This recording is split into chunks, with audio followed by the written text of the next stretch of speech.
আসসালামু আলাইকুম এভরিওয়ান, কেমন আছেন সবাই? আশা করি ভালো আছেন। আমিও আল্লাহর রহমতে ভালো আছি। তো যে যেখান থেকে আমার ভিডিওটি দেখছেন তাদেরকে অসংখ্য ধন্যবাদ। আর আমার ভিডিওর যদি কোনো অংশ আপনাদের ভালো লেগে থাকে তাহলে প্লিজ আমার ভিডিওতে একটা লাইক দিয়ে চ্যানেলটি সাবস্ক্রাইব করে দেবেন। কার কার আমার মতো চা না খেলে না হবে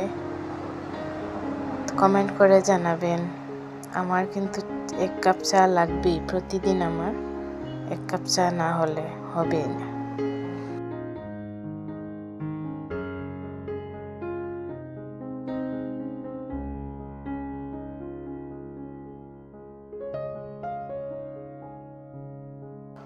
তো চা খেয়ে চলে এলাম রান্না করতে। তো এখানে প্রথমে মাছ ভেজে নিব।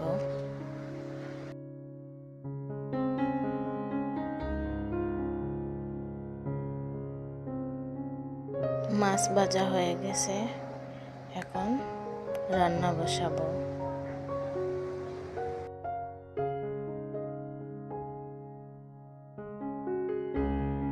তো এখানে পেঁয়াজ রসুন সব রকম গুঁড়া মশলা দিয়ে রান্নাটা বসিয়ে নিলাম।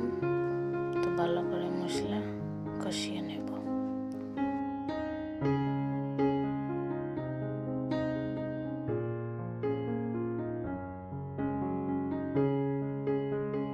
মশলা কষানো হয়ে গেলে ধুয়ে রাখা আলুগুলো দিয়ে দেব।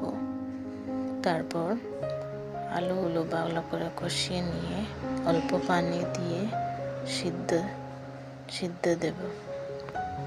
আলু সিদ্ধ হয়ে গেছে, এখন পানি দিয়ে মাছ দিয়ে তারপর আরো কিছুক্ষণ ঢেকে রান্না করব।